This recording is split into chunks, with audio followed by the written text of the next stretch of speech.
Ya, langsung saja kita mulai materi pada saat ini, yaitu perkembangan perluasan gereja mula-mula. Ya, sejarah gereja pada tahap awal agama Yahudi yang paling besar mempengaruhi kehidupan gereja sebagaimana diketahui pada abad pertama sebelum Masehi. Bangsa hidup terserak di wilayah Kekaisaran Romawi dan di luar wilayah tersebut. Yang tinggi di Palestina hanya sekitar 1 juta orang. Hubungan orang Yahudi dengan bangsa-bangsa lain waktu itu kurang harmonis. Ketaatan orang-orang Yahudi kepada Taurat menyebabkan mereka harus hidup terasing dari orang-orang di sekitarnya. Ya, orang-orang Yahudi menganggap di luar agama mereka sebagai agama politisme.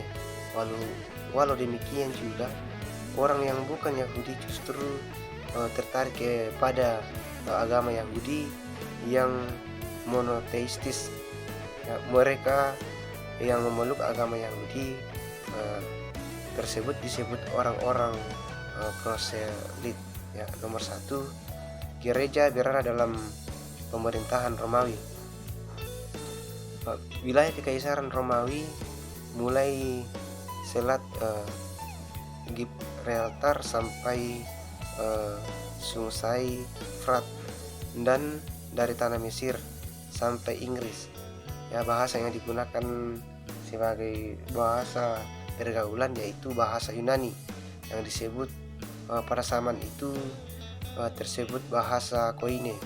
Dalam wilayah agama Romawi yang luas itu terdapat sejumlah besar agama suku.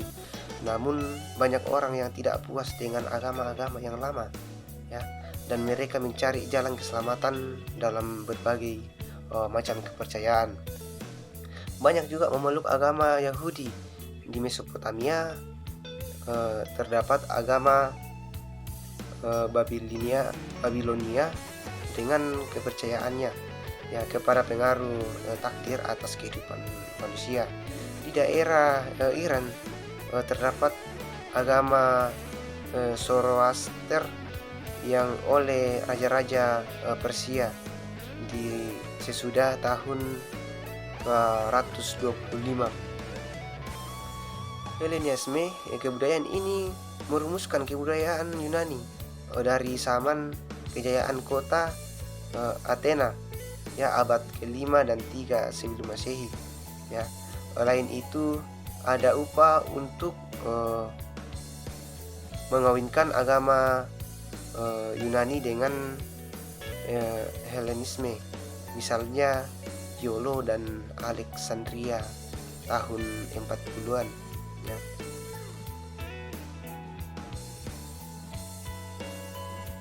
Filsafat zaman Yunani Romawi berusaha memberi dagangan baru kepada manusia. Salah satu filsafat Yunani yang berpengaruh adalah filsafat Platonisme.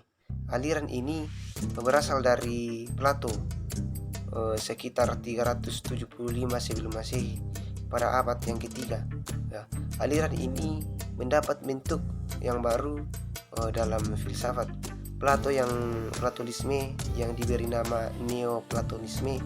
Ciri-ciri filsafat Platonisme adalah bahwa Allah berada jauh tak terhingga, ya, di atas dunia dan manusia. Ya, tentang Dia tidak dapat mengungkapkan dengan apapun. Ia tidak bergerak, Ia tidak bertindak, tidak memperkenalkan diri, tidak mempunyai nama, tetapi daripadanya mengalir nous.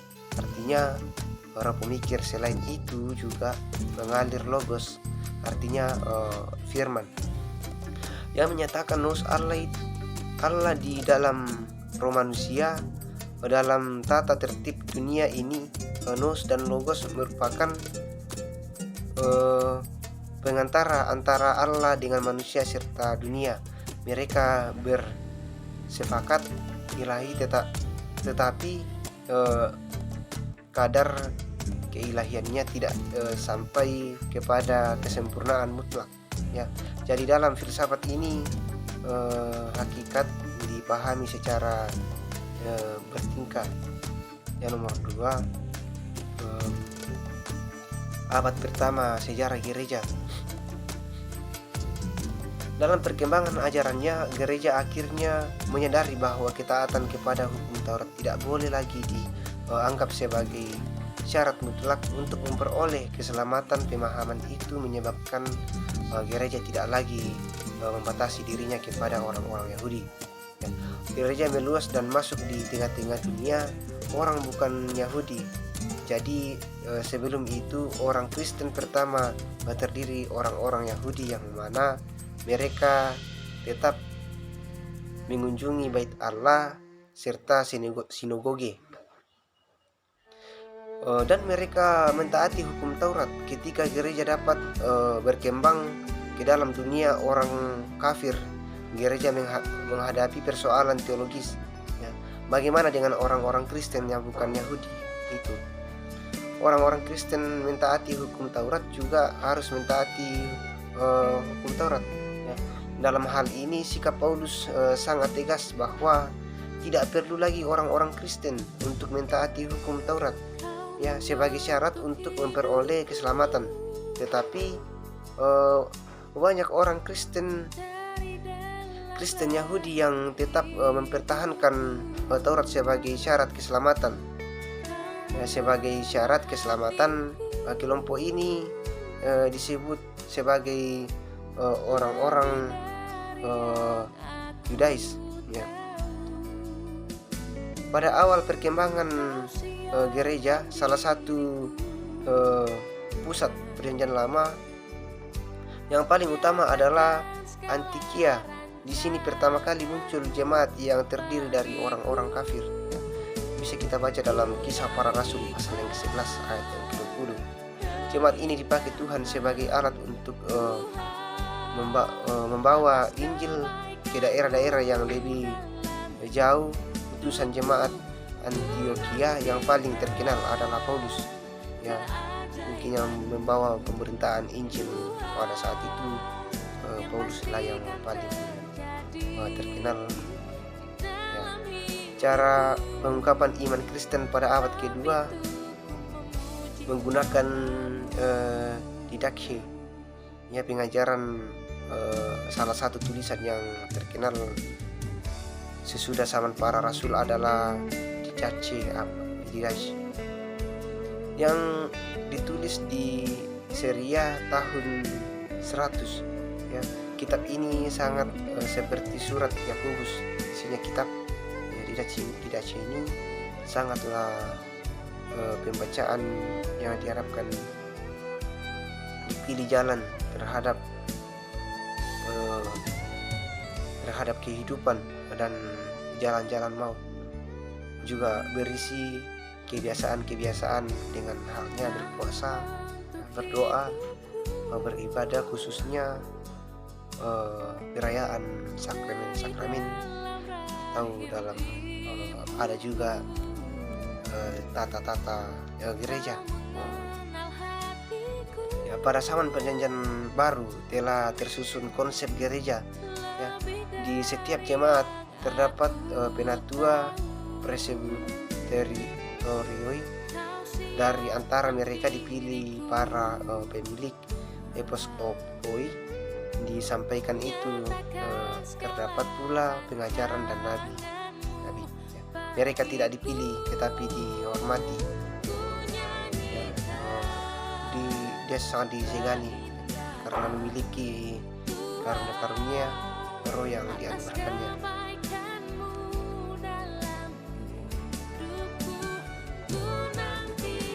Sinode pertama dari para uskup diadakan pada tahun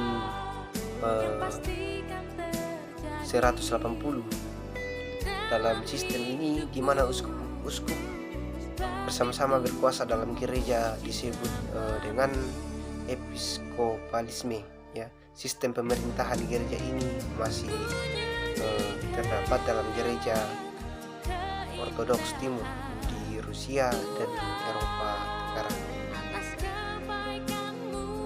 Dan dalam gereja Anglikan, mula-mula gereja di Eropa Barat yang memakai sistem episkopal, tetapi uskup Roma yang disebut Paulus yang mengklaim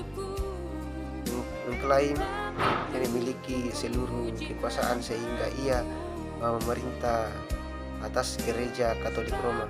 Ya. Nomor 3, tantangan gnostik dan sikap gereja. Kata gnostik berasal dari bahasa Yunani, ya, berarti yang bernama gnosis. Pengetahuan mereka memiliki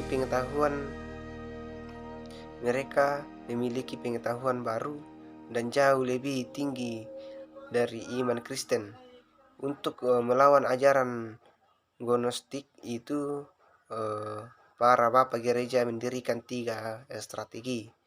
Ya, para bapak-bapak gereja mendirikan 3 strategi, ya. Yaitu membuat kanon Alkitab, ya, pengakuan iman dan uskup, ya. Di strategi ini dia bikin ada kanon Alkitab, ya, ada pengakuan iman dan uskup. Dalam penggunaan kanon, ukuran patokan gereja sudah memiliki perjanjian lama.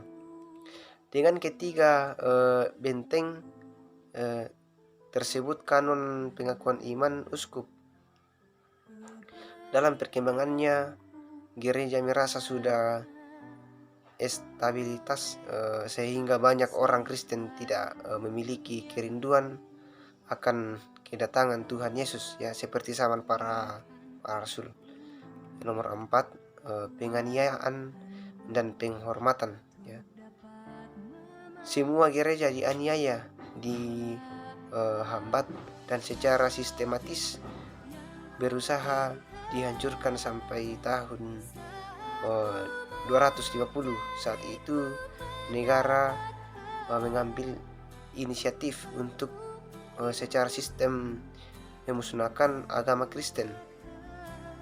Dalam hal ini Kaisar Decius pada tahun 250 dan Kaisar Diocletianus pada tahun 300-an adalah para tokoh yang sangat membenci agama Kristen. Tetapi keadaan berubah sejak Kaisar Constantius Agung, ya, kurang lebih pada tahun 312 sampai 337, ya. Dengan mengeluarkan Edict Milano 313, ya, mereka berusaha agar para uskup yang dipilih adalah mereka yang memihak kepada pemerintah. Gereja campur dan dapat membuang tokoh-tokoh yang tidak disukainya, ya. Dengan keadaan itu, gereja menjadi melonjak drastis, ya. Keadaan itu tidak membuat banyak orang Kristen puas, karena itu mereka melihat pergi hidup menyendiri untuk beraskes. Mereka prihatin karena banyak Kristen mengabaikan hidup penyangkalan diri bagaimana yang diajarkan oleh Tuhan Yesus, ya. Karena itu lahirlah biara dalam hidup gereja, ya.